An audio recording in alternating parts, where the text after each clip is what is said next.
been working hard and have a few good cover songs under your belt?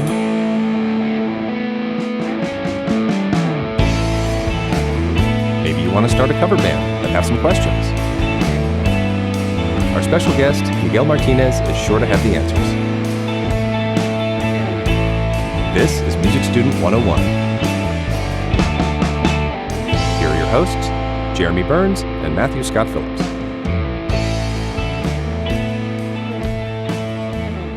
We got something special for you today, guys. We have Miguel Martinez, a drum player who plays for one of Birmingham's premier cover bands, Gentleman Zero. And this is a cool thing to talk about because even if you are writing your own material while you're working on that, you still want to get your performance chops up, and a great way to do that is to cover other people's music and get up on stage and just do it. So we're going to spend a little bit of time talking about that today. And there's also this sort of dichotomy between, are we a band that writes songs and play songs that we wrote, or are we a band that learns songs that other people wrote and plays that? And it seems like there's sort of these two sides, two choices you can make. Some people do mixtures of both, but a lot of people seem to either do one or the other. So it's important, I think, to understand what you want to do or what your band or your group wants to do and why. Mm.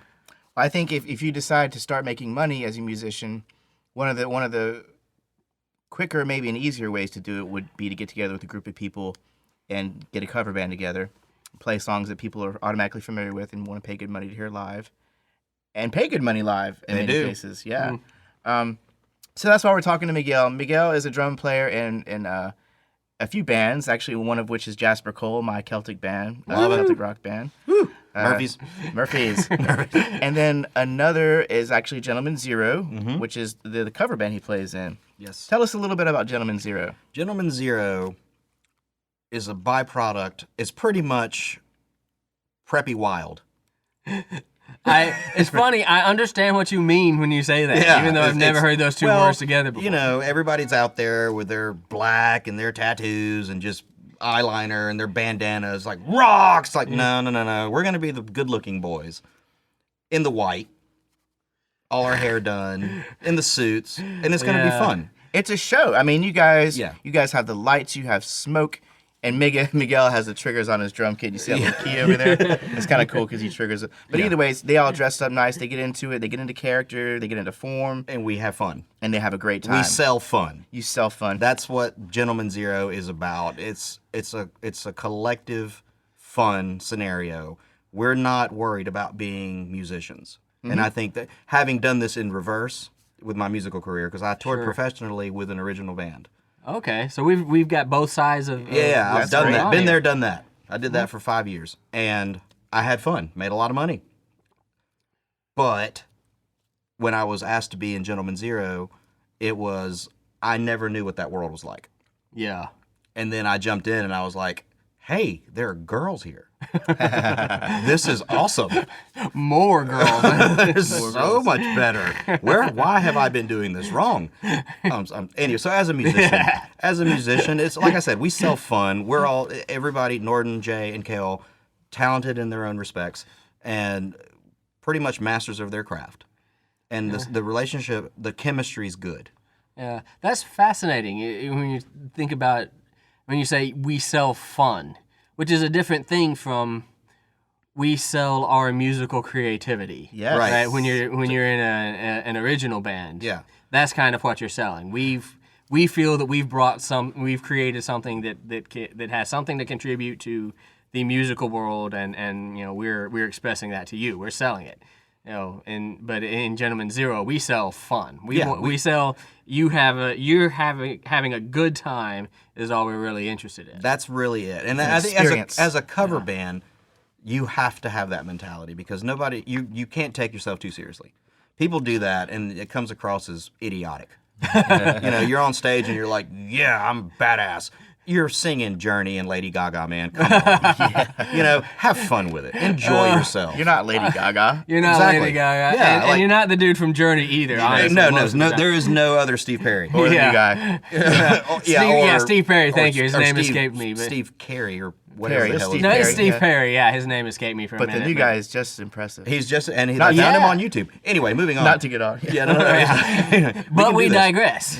But no. You can't take yourself too seriously in a cover band. That's not a good attitude. It doesn't translate to an audience. An audience wants to have a good time. So do you think the audience can pick up on that if you're taking yourself too seriously as a cover band? Most definitely. Now, as a cover band as well, you're also background noise. Right. Nobody's really giving a crap what you're doing. Yeah, you can be background noise as an original band too. Take Or it from me, jazz. yeah. Yeah, even so, and more so even. Yeah. But I was gonna get that right at some point. But no, and that's kind of the deal. It's like nobody's really there to see you. Nobody's really there for your brand or your logo. They're there to have a good time. And so the way to really get people involved is for you to have a good time. Because if you're having a good time, everybody's gonna notice. If you're having a crappy time, People are going to notice that. yeah, too. it's like they're like, well, this band sucks because look at them. They're not having fun. Yeah. And gentlemen, we goof off. We Yeah. play Miley Cyrus for crying out loud. Like that's what we do. And Yeah. it's like I said, sell fun. That's what we do. It is something that took me a long time to understand was necessary, in really any kind of live performance was to have fun, and to be creating that episode because you're absolutely right. People come to a show like that and they want to have fun. Yes. You know, they don't really care how many thousands of times you've played this same damn song. Doesn't you know, matter. They have never heard it, or you know they came there to have a good time. Yeah. And that's extremely important all around, I think. And and there's the other side of that too, where it's like most people have never. Our audience, of course, they're a lot younger, Right. mostly college age, and they've never seen some of these bands. They've never, they're not going to know what it's like to go see Def Leppard. They're not going to know what it's like to go see Motley Crue. Yeah. So when Who's you play Motley Crue? so when you play these songs that they love, you're that person. you You're are that, Motley Crue. You're as that far as rock they're star. concerned. Closest So thing they can you're the get. closest thing you can get, and that's. I mean, I'm a narcissist, so like I grab it and go with it, man. You know, just be cool, have a good time, smile. Yeah. Nobody should be angry playing an instrument. It should never happen. Nobody And should be it's- angry playing an instrument and getting paid to do that. Really, and Yeah. it's so terrible how often that happens, even Oh. though there's really no good excuse for you being that way. But it happens. It happens. Yeah, I've seen it. I have seen bands, both covers and originals, that are very serious and very pissed off looking, or just in some cases just look like they're at work. Yeah. You know? That goes back to our discussion on performer being a musician. Indeed, versus and we being a had performer. that discussion about being a musician. If you're getting into it, other people are going to kind of get into it too because they're going to feed off that, there's energy. Your energy, yeah. Let me ask you, go back a little bit to the kind of the business aspect of it. Tell me a little bit about your gigging schedule. Starting next week, along with Jasper Cole, of course, and with Gentleman Zero, I will be booked until middle of January. Every weekend. Every weekend. Ridiculous. Thursday, Friday and Saturday. Friday and Saturdays. And some Thursdays. Yeah. But that's okay, because that's what I do. Yeah. And the gigging schedule, we play mainly, you can start anywhere and go do it. And of course, lost leader shows is what we like to call them, where you go and you play to get, some exposure, to get some under your belt, if you will, like some experience, I guess that's what I'm trying to say. Mm-hmm. After that, you kind of move on and you can, like I said, develop your brand, make sure people know who you are, and bring fun. Because the crowd, bars are too weird about, like, well, you didn't bring a crowd. I was like, well, no, that's a whole nother scenario. You hire a band to entertain their patrons. Right. You don't hire a band to bring a crowd. Yeah, this is one of these fundamental miscommunications I've always experienced. Yeah. The bartender thinks you're going to bring No. the crowd. The band thinks the crowd is going to be there. And either way, as far as and we've played to as little as 20 people and as much as, I think our biggest crowd in a bar was probably about 150. I played way less for 20 people. I played for gonna way say, less than 20 but- people. I think I played for the band / girlfriend, the girlfriend / wives of the band once. I think we played for them once. But respectively, with Jasper Cole, we've also done a whole lot bigger things. Anyway, moving aside, Gentleman Zero focus. Innisfree's fun. Innisfree is actually great. This is like a mid-sized venue, I guess you would say. Yeah, down in Lakeview. Small to mid-sized venue. We've done anything as small as Railroad Park to anything as big as, well, Innisfree is the big Sidebar. Schedule, keep a good schedule. Mm-hmm. And know your worth. Yeah. That's important. That is very important. Don't go do it for nothing. How many musicians undersell themselves? Well, in Birmingham, a ton. But Yeah. All of them. Everybody. to. You know, we live, and I love all this nonsense about like Birmingham's a music town. It's like no town is worse in the world than Birmingham on their musicians. Yeah, I honestly. There's been so many. I'm sorry. Go ahead. Oh, I was just gonna say, and not to dwell on local stuff too much, but I honestly don't understand how people say that. It's crazy because there's Food been town, so many, I understand, but there's music been town, but there's so much talent here. That's the thing. It's like so much talent. yeah, There always has been. so much talent that has to go other places to get noticed. I mean, we're talking back in the old days. Slick Lily. We're talking Brother Yeah. Kane. We're talking Hungerfield. We're talking Virgo's Merlot. We're talking Wayne. We're talking. Lynham. We're talking. Lynham. you I know, ran sound for a couple of. Yeah, I mean, like we're talking, even my old band, Strangers and Pilgrims. We're talking about Gaynor. We're talking a lot of talent. Leader Dog is still Leader here. Dog is still out there. Cattle. Cattle. Yeah, Cattle is still here. I love Cattle. Yeah. If you're hearing this, Cattle, I want to be drummer for you. But I know I love dirty, good old Southern rock, Yeah. and it sucks that they have to go somewhere else and play. Yeah. It's terrible. Yeah. But anyway, All right, moving on. moving on from our local scene.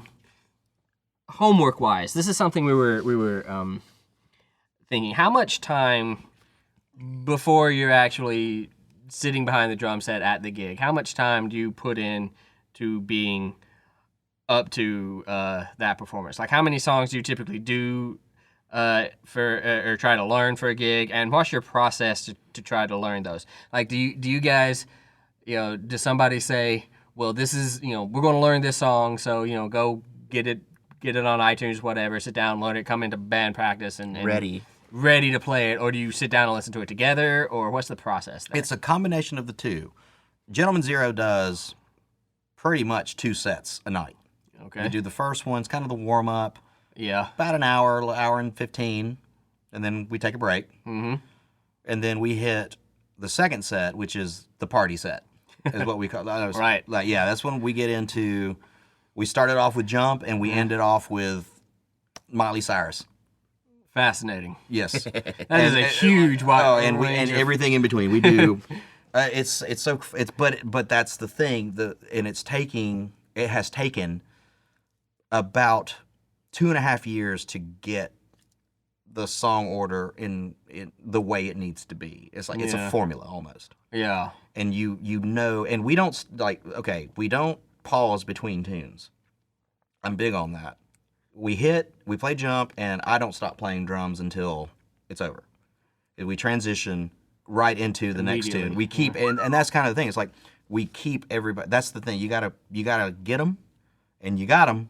You gotta keep them there. Yeah. You can't give them time. Oh, so the process of learning all this stuff is we'll have an idea, and we share. We have a group me on the what do you call that thing? The telephone, the app. It's group me. And we talk, we kick back things back here and there, and like, hey, we should do Like a private group. Yeah, private group. Case in point, Uptown Funk. Yeah. Love Bruno Mars. And it was just one of those, like, I heard that song and I was like, man, we should really, like, we could do this. Our lead singer's a dance instructor. Yeah. He can dance. And he's a good looking guy. Like, we could totally pull this off. And we throw it out. It's an idea.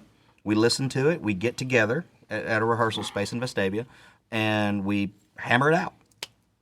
And the talent level's got to be there too, though. Everybody's got to do their part. And if my guitar player, my bass player can know how to do something as fast as I can, and we know that, for me it's arrangement. That's important. Yeah, it's got to be there. So what happens if the bass player has never heard this song before? Well, then we sit there and we lock ourselves up in that little room with no windows, and we listen to it. Okay. And we play it, and we listen to it Together. and we play it, and we rep it. Okay, yeah. 90% of the time with Gentleman Zero, we listen to something maybe 2 times, and then we're done. Yeah. Because once you reach a certain level of musical ability, Yeah. it does, learning one more new song does not take you 6 months. Yeah, it's not brain surgery, and it's mathematics. And there's not a whole lot of complicated chords or rhythmic changes in a lot of pop music. It's a lot of stuff people want to hear in cover bands. Right. It's all pretty straightforward. Ear candy. For the most Yeah. part. Yeah.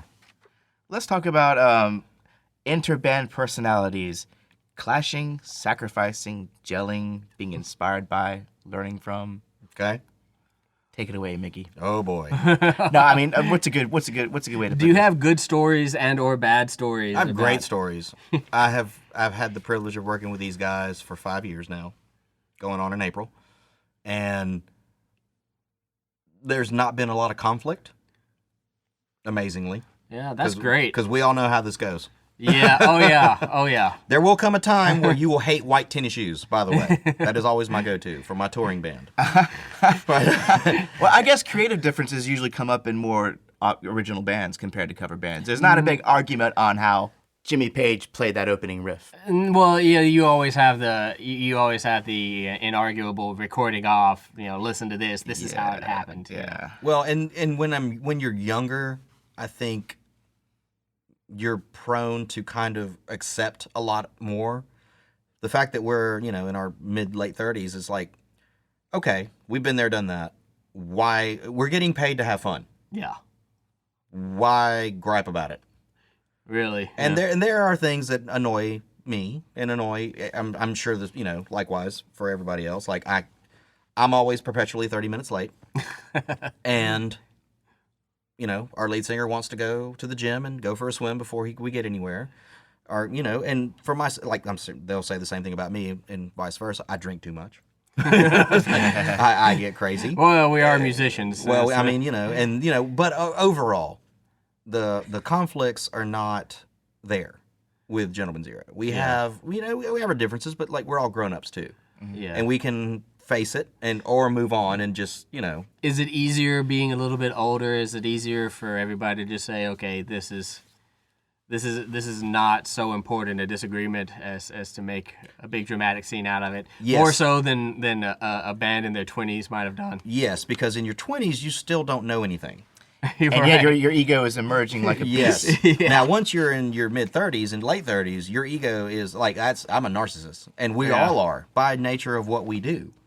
We have to be something bigger than ourselves. It takes a lot of ego to think, oh, I can go up here and have something to contribute to. I can go up here and I deserve to be standing here on this stage, or I deserve to have these people playing this thing I wrote, or whatever you're doing. It takes a certain amount of ego to say, I have the skills and talent necessary to stand up here, and I deserve to be up here. It's just natural. Yeah, it's natural, and that's the thing that's crazy. It's like I look at it as myself personally. It is a privilege, and it's difficult sometimes because I have to hold it together. He's seen me have a meltdown once, and every band gets one. Yeah. And you have to perform. You have to be that person that everyone wants you to be, and that's difficult. That's hard. You have to have something bigger than yourself to accept that kind of responsibility because, when you mess up and the band falls apart, it's a problem. Yeah. You can't do that. It cannot be. That is not an option. Right. And if you're the one guy holding everybody back, then you'll be the first to go, obviously. Absolutely. Usually. And so you have to, you got to bring your skill level. You have to have a good brain on your shoulders, and you have to you have to perform. It's got to happen. Yeah. So we've talked a little bit about being that person that everybody wants you to be. Do you feel like that's a character that you get into, or do you feel like that's just you? That's who you are, or do you feel like you have to sort of get into a certain mentality to go on stage and sort of inhabiting a persona? I'll be honest with you, man. When I'm on stage, I'm a kid at, Chuck E. Cheese and the little ball thing.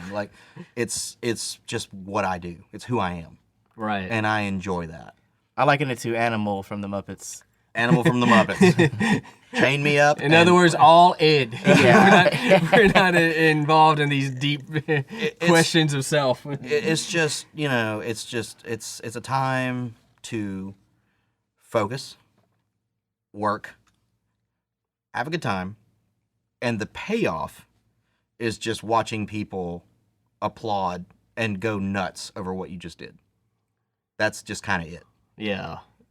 Well, this is kind of like, I guess, it's separating yourself. What does separate Gentleman Zero from a jukebox? It's more about the action and the chemistry and the energy. You know what I mean? Yeah, live music is live music. Yeah. And you can't, as a child growing up on the 80s, like I remember seeing Skid Row. I remember seeing Motley Crue. I remember seeing Guns N' Roses. They were terrible. I remember seeing so many great bands, man. Aerosmith. Like, Yeah. I'll take that. It's like Those guys were such professionals. And you know what? They had a good time. Yeah. They might have hated each other on that stage. See, that's what I kind of heard, and They hate each other. Don't quote me on this, but I thought I heard at some point that they could not all stand each other, but you would never know it by their stage performance. I had no idea. I was glad I paid $75 to go see them. Yeah. And because why? They're awesome. You most people may disagree musically, but whatever. It's like Kiss. One of the most terrible bands in the world. Let me tell you what. I love watching Kiss. Right, I yeah. love going to a Kiss show because I'm going to see a lot of things blow up. And I'm going to see Blood them coming out of blood people's and mouths. the dragon thing and the breathing fire and the guitar that blows up. And it's like, That's a show. it's a show. And that's what people, I can listen to a record. That's not a problem. I don't have to pay $60 to go do that. I want to go see something and I want to experience something. And I think for, as a musician, I need to deliver that. Mm-hmm. And everybody should. That's what you're giving away. I mean, you're putting yourself in that limelight, Yeah. and that's what you're doing. And that's what you got to give people something to remember you by. All right, indeed. Let's talk about your, what's the word I'm looking for? Need for another beer? We take a brief pause for the. no. Look, my last one. Look at that. All right, go for it. Let's talk about your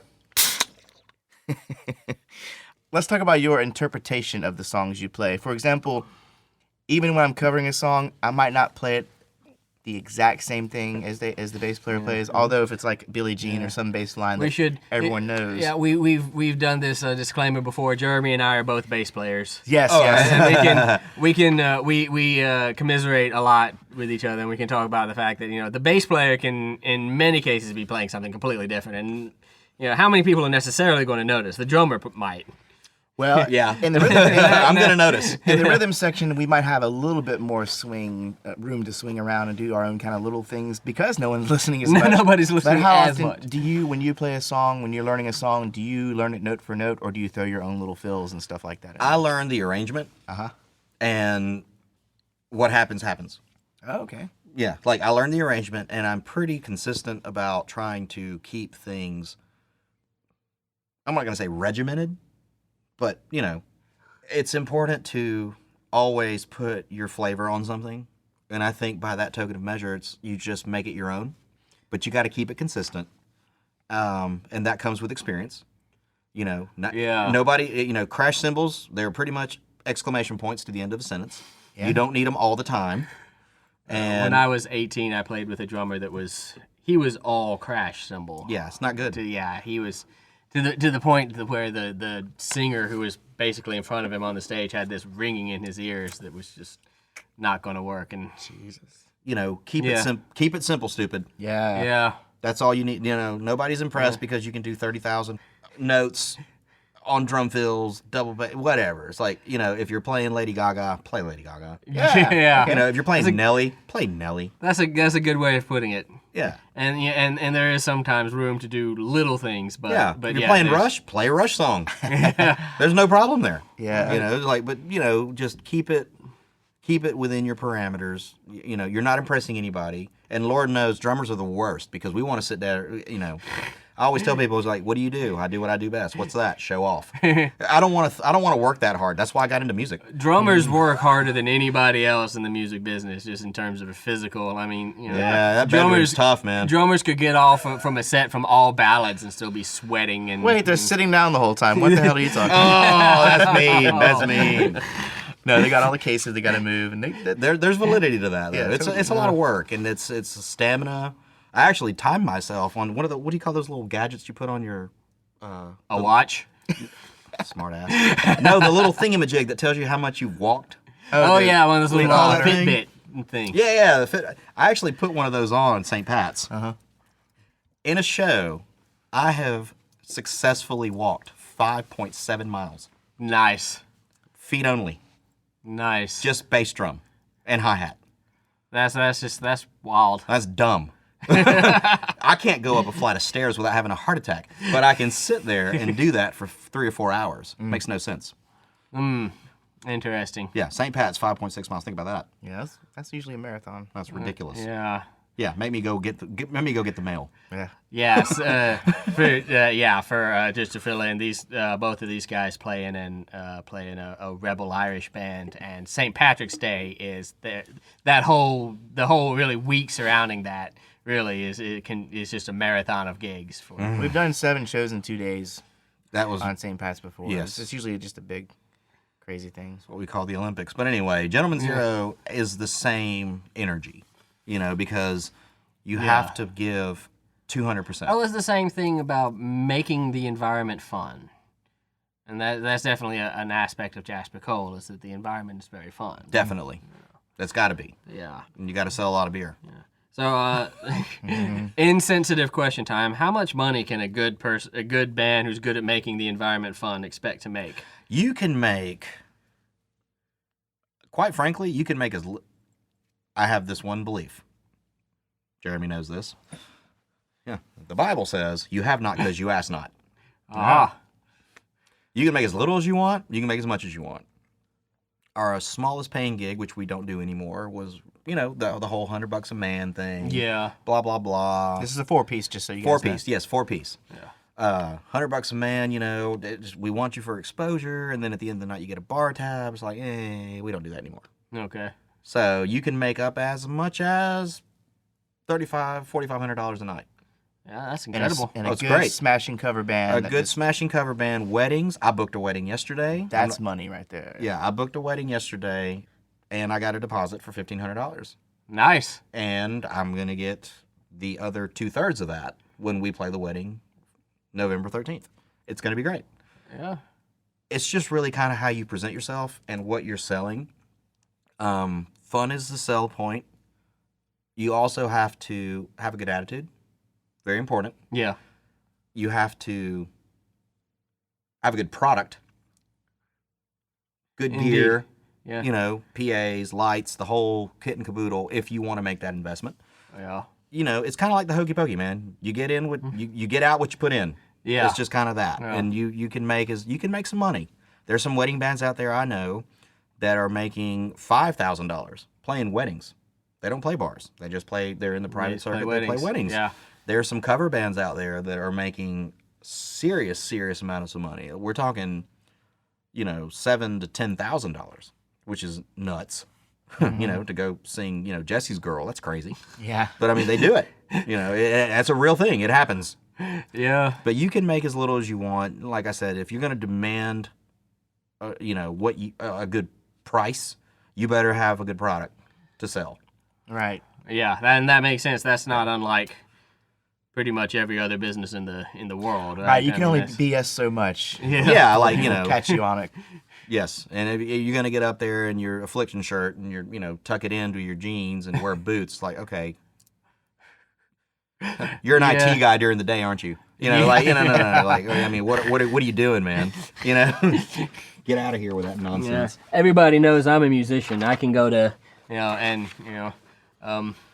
but with my girlfriend's work, we end up at some we occasionally end up at some fairly high class stuff, and I can wear a $2,000 suit and it doesn't fool anybody. I'm a musician. Exactly. I'm a musician. Hey, Everybody knows I'm a musician. We all have the scarlet letter here on here. Yeah, people walk up to me and say, "Well, what do you play?" But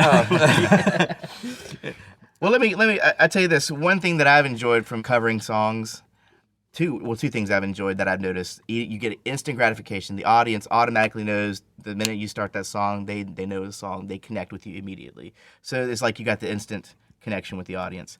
Another thing I've liked is just that I'm adding to my repertoire. Anytime someone wants to learn a new song, it might not always be my favorite song, but then I learn it and it's just one more feather in my hat. What are some of your advantages or things you've enjoyed about being in a cover band?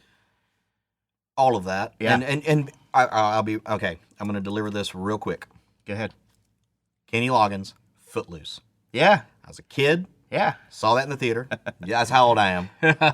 And I just remember Footloose being such a point in my life, you know, at every bit of 10 years old maybe I was.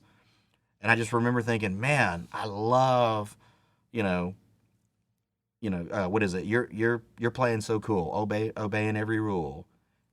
What's that other little part? Playing so obeying every rule. Coming out in your heart. That little part right there, I was like, man, if I could just, one of these days, I'm going to play that. Yeah.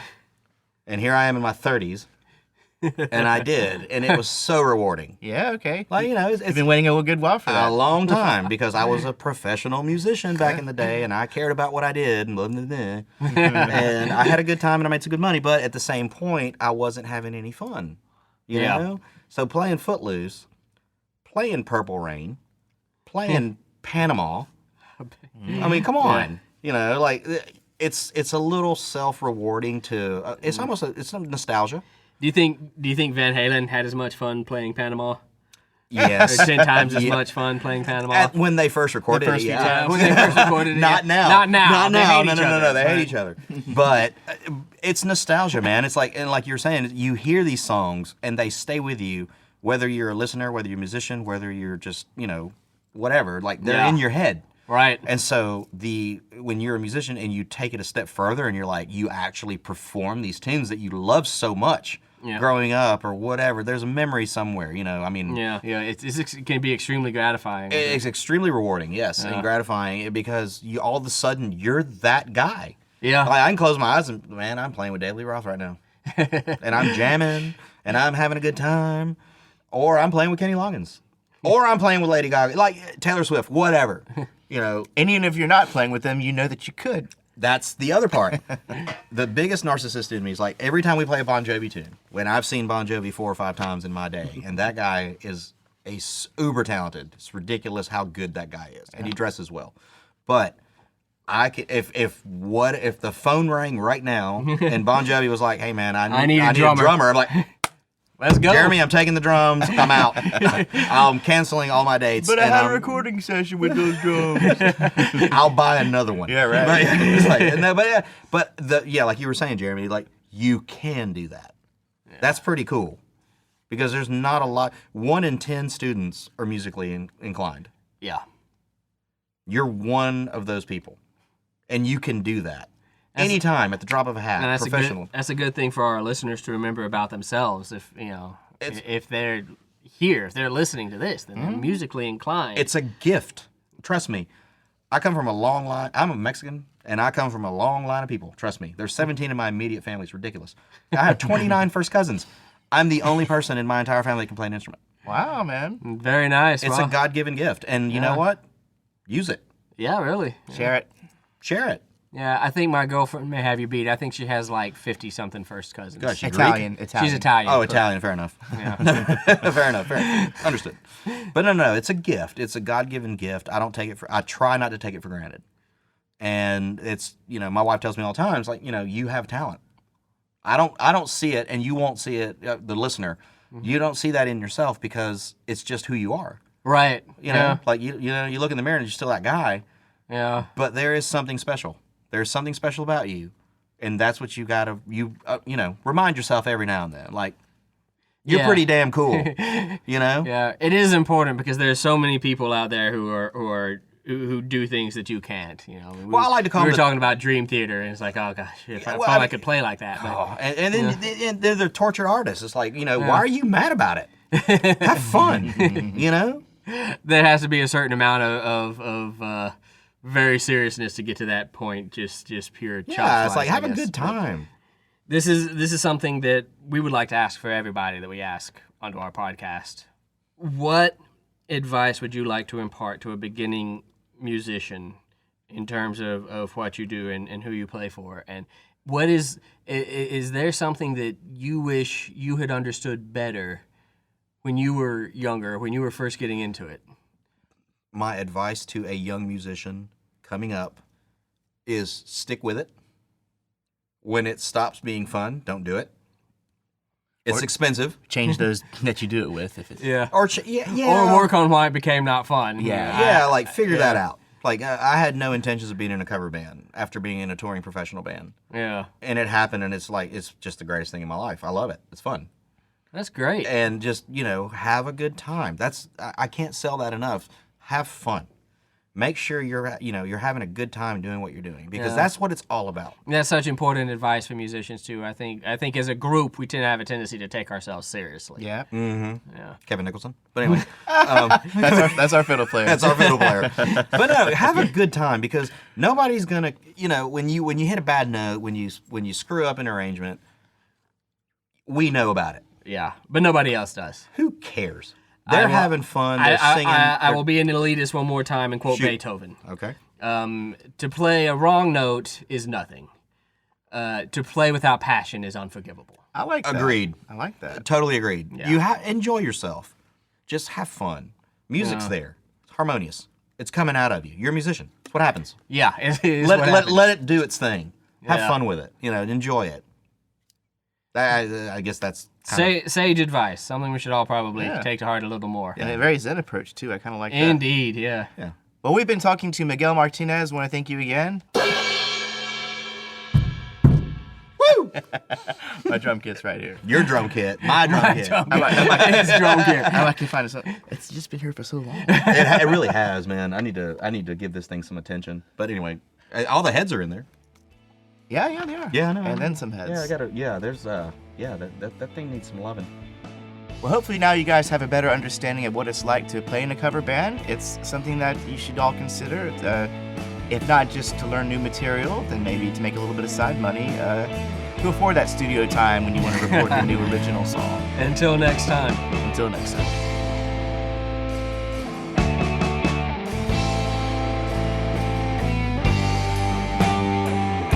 If you play in a cover band and want to add to the conversation, contact us at info@musicstudent101.com. If you've enjoyed these podcasts, be sure to look us up on social media and help spread the word.